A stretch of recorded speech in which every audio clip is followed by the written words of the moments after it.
Chapter 7. The Yoga of Jnana and Vijnana. Sri Bhagwan said, Arjuna, now listen how, with the mind attached to me through exclusive love and practicing yoga with absolute dependence on me, you will know me, the repository of all power, strength, and glory and other attributes, the universal soul, in entirety and without any shadow of doubt. I shall unfold to you in its entirety this wisdom, the knowledge of God in his absolute formless aspect, along with the knowledge of the qualified aspect of God, both with form and without form, having known which nothing else remains yet to be known in this world. Hardly one among thousands of men strives to realize me. Of those striving yogis, again, some rare one, devoting himself exclusively to me, knows me in reality. Earth, water, fire, air, ether, mind, reason, and also ego. These constitute my nature divided into 8 parts. This indeed is my lower material nature. The other than this, by which the whole universe is sustained, know it to be my higher or spiritual nature in the form of Jiva, the life principle, O Arjuna. Arjuna, know that all beings have evolved from this twofold Prakriti, and that I am the source of the entire creation, and into me again it dissolves. There is nothing else besides me, Arjuna. Like clusters of yarn beads formed by knots on a thread, all this is threaded on me. Arjuna, I am the sapidity in water and the radiance in the moon and the sun. I am the sacred syllable Om in all the Vedas, the sound in ether and virility in men.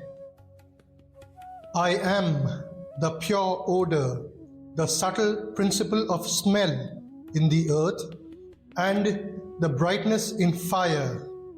Nay, I am the life in all beings, and austerity in the ascetics. Arjuna, know me, the eternal seed of all beings. I am the intelligence of the intelligent, the glory of the glorious am I. Arjuna, of the mighty I am the might, free from passion and desire. In beings, I am the sexual desire, not conflicting with virtue or scriptural injunctions. Whatever other entities there are, born of sattva, the quality of goodness, and those that are born of rajas, or the principle of activity, and tamas, the principle of inertia, know them all as evolved from me alone. In reality, however, neither do I exist in them, nor do they in me. The whole of this creation is deluded by these objects evolved from the 3 modes of Prakriti, Sattva, Rajas, and Tamas. That is why the world fails to recognize me, standing apart from these, the imperishable. For this most wonderful Maya, or veil of mine, consisting of the 3 gunas, or modes of nature, is extremely difficult to break through. Those, however, who constantly adore me alone are able to cross it.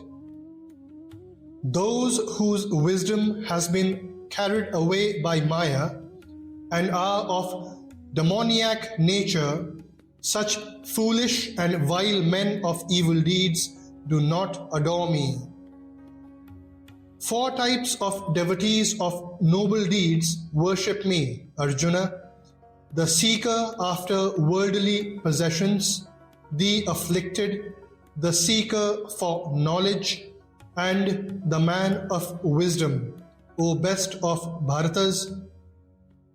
Of these, the best is the man of wisdom, ever established in identity with me and possessed of exclusive devotion. For I am extremely dear to the wise man who knows me in reality, and he is extremely dear to me. Indeed, all these are noble, but the man of wisdom is my very self. Such is my view. For such a devotee who has his mind and intellect merged in me is firmly established in me alone as the highest goal. In the very last of all births, the enlightened person worships me by realizing that all this is God. Such a great soul is very rare indeed. Those whose wisdom has been carried away by various desires, being prompted by their own nature, worship other deities, adopting norms relating to each. Whatever celestial form a devotee craving for some worldly object chooses to worship with reverence, I stabilize the faith of that particular devotee in that very form. Endowed with such faith, he worships that particular deity and obtains through that deity without doubt his desired enjoyments as verily ordained by me. The fruit gained by these people of small understanding, however, is perishable.